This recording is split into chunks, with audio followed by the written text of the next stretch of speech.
Hello students, welcome to my YouTube channel. So students, last class में हमने पढ़ा था स्कैटरिंग ऑफ लाइट के बारे में और टेंडल इफेक्ट के बारे में। आज हम पढ़ेंगे जो नया टॉपिक, उसका नाम है most important, why is the sky blue. कि जो हमारी स्काई है वो ब्लू ही क्यों होती है, व्हाई स्काई ब्लू, इसके बारे में आज हम पढ़ेंगे, जो कि इम्पोर्टेंट टॉपिक है। क्लियर? तो सबसे पहले आपको याद रखना है कि ये टॉपिक पढ़ने से पहले एक रीजन लिख लेते हैं छोटा सा, उसके बाद एक्सप्लेन करेंगे इसको पूरा। तो याद रखना, स्काई ब्लू क्यों है ये आपको पता होना चाहिए। क्यों? The scattering of the blue component of white light by air molecule present in the atmosphere. कि जो भी एयर मॉलिक्यूल होते हैं हमारे, कहाँ पे? एटमॉस्फेयर में। मैंने अभी आपको लास्ट क्लास में बताया था, लाइट स्कैटर क्यों करती है? क्योंकि लाइट अपनी डायरेक्शन को चेंज कर देती है जब उसके रास्ते में एयर के मॉलिक्यूल्स आते हैं। मॉलिक्यूल्स मतलब नाइट्रोजन, ऑक्सीजन, कोई भी गैसेस। तो आपकी स्काई ब्लू क्यों है? क्योंकि द स्कैटरिंग ऑफ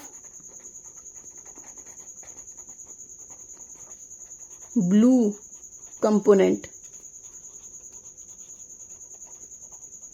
जो ब्लू कंपोनेंट होता है हमारा लाइट का, वो क्या करते हैं, एयर मॉलिक्यूल उनको स्कैटर कर देते हैं ज्यादा, जिसकी वजह से ब्लू कलर हमें दिखाई देता है स्काई का। कैसे? चलो हम पढ़ते हैं आज इसके बारे में। चलिए, आप सबको पता है कि जो सनलाइट होती है, it is made up of 7 colour. Sunlight किससे मिलके बनती है? 7 कलर से मिलके बनती है। वो कौन से कलर है? VIBGYOR, विबगेयर। विबगेयर मीन्स कौन कौन से है?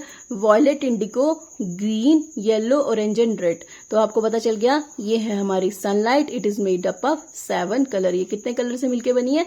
7 कलर से मिलके बनी है। ठीक है। और जब भी कभी जो सनलाइट होती है, ये सनलाइट ये पास करती है किसी भी एटमॉस्फेयर से, जब ये क्या करेगी, ये पास करेगी किसी एटमॉस्फेयर से। जब भी कभी सनलाइट क्या करती है, किसी भी एटमॉस्फेयर से पास करती है, तो लाइट में जो भी कलर जिसकी लॉन्गर वेवलेंथ होती है, वो क्या रहते हैं? Present in it, do not scatter. तो याद रखना, सनलाइट में वो कलर जिनकी वेवलेंथ क्या होगी? लॉन्गर होगी।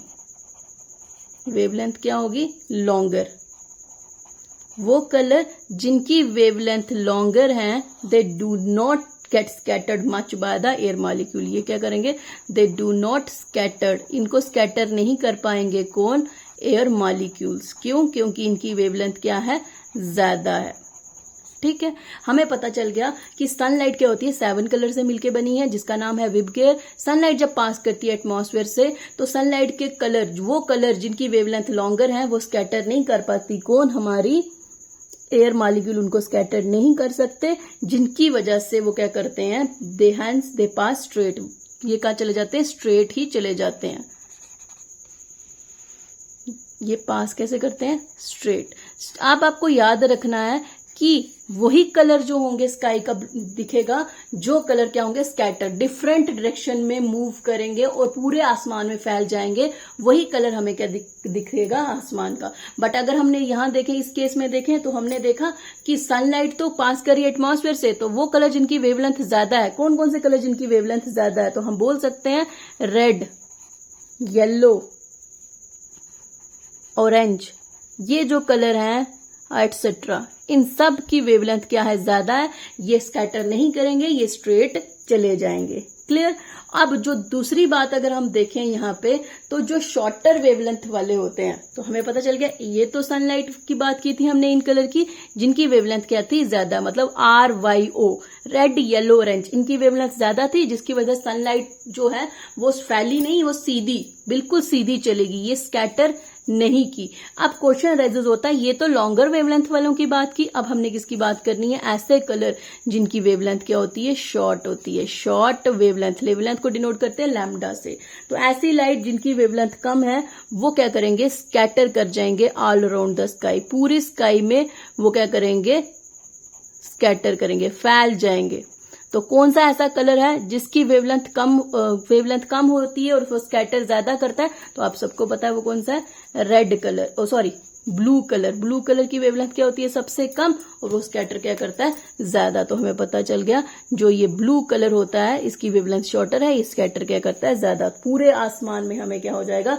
स्कैटर हो जाएगा ब्लू कलर। अब ब्लू कलर एटमॉस्फेयर में स्कैटर हो जाएगा और जिस साइड भी हम देखेंगे उस साइड हमें ब्लू कलर ही दिखेगा। तो क्यों, आपको पता है कि जब भी कभी कोई भी लाइट किसी भी एयर मॉलिक्यूल से टकराती है, टकरा के वापस हमारी आईज में आती है, जिसकी वजह से हमें वो लाइट दिखाई देती है। इट मीन्स दैट कि सनलाइट में सिर्फ रेड ब्लू कलर ही ऐसा है जिसकी वेवलेंथ कम है, जो पूरे आसमान में फैला हुआ है, इसीलिए ये हमें जो स्काई है वो ब्लू दिखाई देती है। तो मैं एक बार रिपीट कर देती हूँ सभी को कि वाई स्काई ब्लू। तो आप बोल सकते हो the scattering of the blue component of white light by the air molecule present in the atmosphere causes the blue colour of sky. Means जब भी कभी सनलाइट में जो 7 कलर होते हैं, इसमें से हम अगर बात करें येलो, ऑरेंज और रेड की, इनकी वेवलेंथ क्या है, ज्यादा है। और जो लाइट की वेवलेंथ ज्यादा होती है वो स्कैटर नहीं करती इतनी ज्यादा, वो कम स्कैटर करती है। मतलब ये एक दूसरे के डायरेक्टली प्रोपोर्शनल, इनवर्सली प्रोपोर्शनल होते हैं।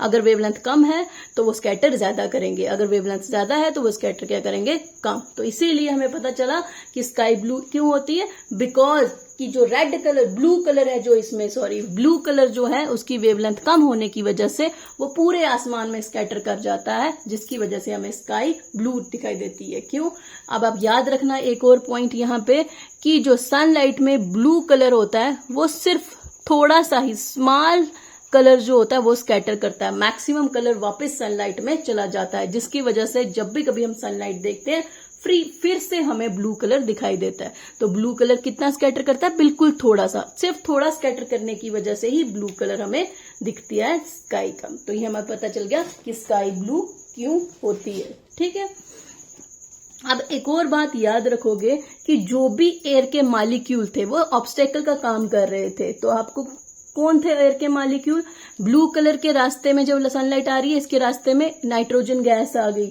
ऑक्सीजन आ गई, ये सारी क्या है, मॉलिक्यूल है, ये रास्ते में आए, इन्होंने जो ब्लू पार्ट था सनलाइट का इसको ज्यादा स्कैटर किया एज कम्पेयर टू रेड से। क्यों, क्योंकि ब्लू की वेवलेंथ कम थी, जिसकी वजह से हमें क्या हुआ कि मैक्सिमम स्काई का कलर ब्लू दिखाई दिया। अब एक क्वेश्चन राइजेस है, if the earth had no atmosphere consisting of air, अगर ऐसा हो कि हमारी अर्थ का कोई भी एटमॉस्फेयर ही नहीं हो तो आपको स्काई कैसे दिखाई देगी। Question rises, if the earth had no atmosphere, अगर तो अर्थ का कोई भी एटमॉस्फेयर ही नहीं हो, if the earth had no atmosphere. अब एटमॉस्फेयर में जो पार्टिकल्स होते हैं वही ऑब्स्टेकल का काम करते हैं, जिसकी वजह से लाइट क्या करती है, स्कैटर करती है। अब बोल रहे क्वेश्चन राइजेस, अगर तो एटमॉस्फेयर ही ना हो हमारा तो हमें क्या करे, स्काई कैसे दिखेगी। तो याद रखना, if the earth had no atmosphere there would be no scattering of light. यहाँ पे क्या होगी, ये there would be no scattering of light, कोई भी स्कैटरिंग नहीं होगी किसकी, लाइट की। तो there would be there would no scattering of light. क्यों, क्योंकि एटमॉस्फेयर ही नहीं है, जो लाइट एटमॉस्फेयर में कोई भी एयर मॉलिक्यूल्स या कोई भी ऑब्स्टेकल नहीं है जो स्कैटरिंग कर सके लाइट की। तो पहला पॉइंट हमें पता चल गया, अगर तो हमारा एटमॉस्फेयर नहीं है there would be no scattering of light, कोई भी लाइट स्कैटर नहीं करेगी। क्यों नहीं करेगी, क्योंकि एटमॉस्फेयर ही नहीं है, एटमॉस्फेयर में ऑब्स्टेकल ही नहीं है, कोई भी एटम नहीं है, कोई मॉलिक्यूल नहीं है, वाटर ड्रॉपलेट नहीं है जो कि लाइट को क्या कर सके, स्कैटर कर सके। ठीक है, हम ये बोल सकते हैं इस केस में जब एटमॉस्फेयर ही नहीं होगा, it means that no light, कोई भी लाइट जो है हमारी आंखों तक नहीं आएगी। No light come from the sky would enter in our eyes, enter in our eyes. It means that कि अगर एटमॉस्फेयर ही नहीं हुआ तो कोई भी लाइट जो है वो नहीं आएगी स्काई से, जो कि हमारी आंखों के अंदर एंटर करेगी। लाइट स्कैटर तो करती है बट उसके बाद हमारी आंखों के अंदर भी आती है, जिसकी वजह से हमें विजिबल होता है।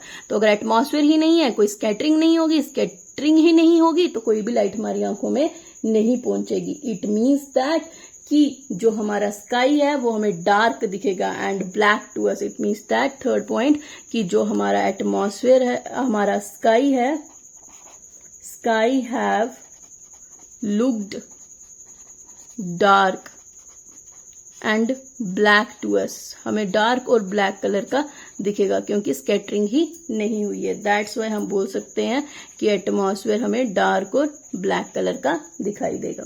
ठीक है, अब एक और क्वेश्चन हमें पूछ रहा है कि इन outer space the sky look dark and black instead of blue. क्यों ऐसा होता है कि अगर हम आउटर स्पेस में जाएं, इन outer space the sky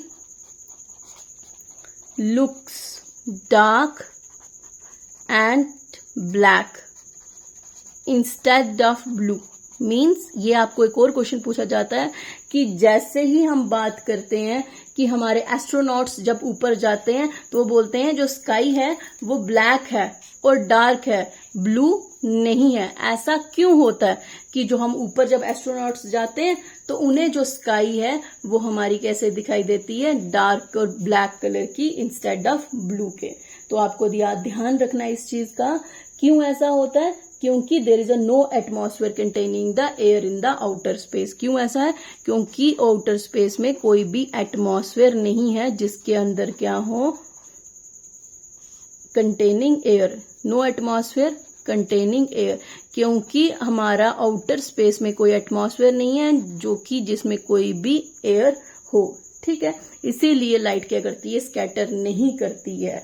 Since there is no scattered light to reaches our eyes in the outer space, therefore we can say that the sky look dark and black there. That is why astronaut जब भी ऊपर जाते हैं वो बोलते हैं sky dark है और ब्लैक कलर की है इंस्टेड ऑफ ब्लू। तो अगर आपसे क्वेश्चन पूछा जाए कि आउटर स्पेस में जब एस्ट्रोनॉट्स जाते हैं तो उनको डार्क और ब्लैक कलर की स्काई क्यों दिखाई देती है, क्योंकि वहां पे नो एटमॉस्फेयर, ऊपर कोई भी एटमॉस्फेयर नहीं है जहां पे एयर हो। अगर एयर ही नहीं है इट मीन्स दैट एयर में कोई भी मॉलिक्यूल्स भी प्रेजेंट नहीं है।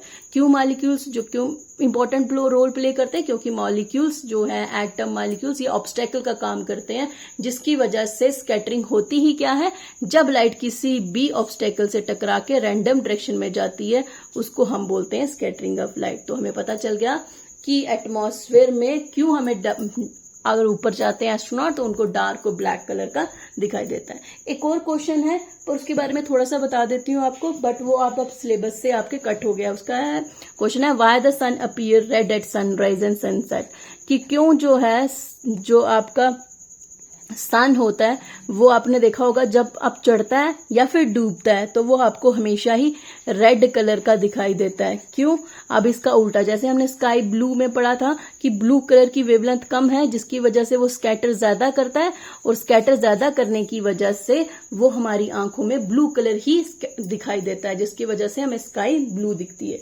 तो याद रखना सन जो है वो हमें रेड कलर का क्यों दिखाई देता है, because at that time most of the blue colour present in the sunlight have been scattered out. क्यों, इस टाइम में जो ब्लू कलर होता है वो स्कैटर हो गया होता है, बाहर चला गया होता है एटमॉस्फेयर, स्कैटर्ड आउट, वो क्या कर गया होता है, बाहर चला गया होता है। इस टाइम जो सन के पास क्या रहता है, हमारा मेनली रेड कलर रहता है, जिसकी वजह से रेड कलर ही डायरेक्टली हमारी आइज तक आता है, जिसकी वजह से हमें जो सनराइज और सनसेट के टाइम जो हमारा सूरज है वो रेड कलर का दिखाई देता है। तो याद रखना कि why the sun appear red at sunrise and sunset, क्यों, because at that time most of the blue colour present in the sunlight has been scattered out, कि ब्लू कलर स्कैटर्ड आउट बाहर चला गया होता है एंड हमें दिखाई भी नहीं देता क्योंकि वो बाहर चला गया होता है। For example this one is your, एक समझ लो यहां से सूरज निकलता है ना, तो ये जो एरिया है ये हमें क्या दिखाई देता है,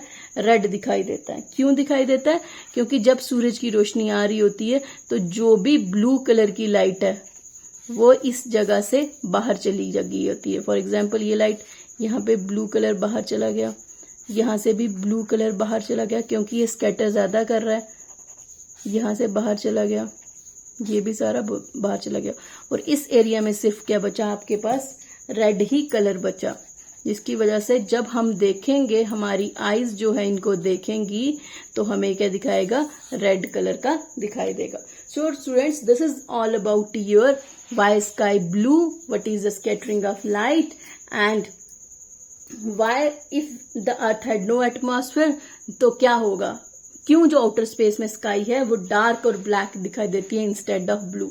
ब्लू, ये सारी चीजें मैंने आपको बता दी। तो student, this is all about your chapter human I and the colourful world. I hope कि आपको ये अच्छी तरह से समझ आया होगा।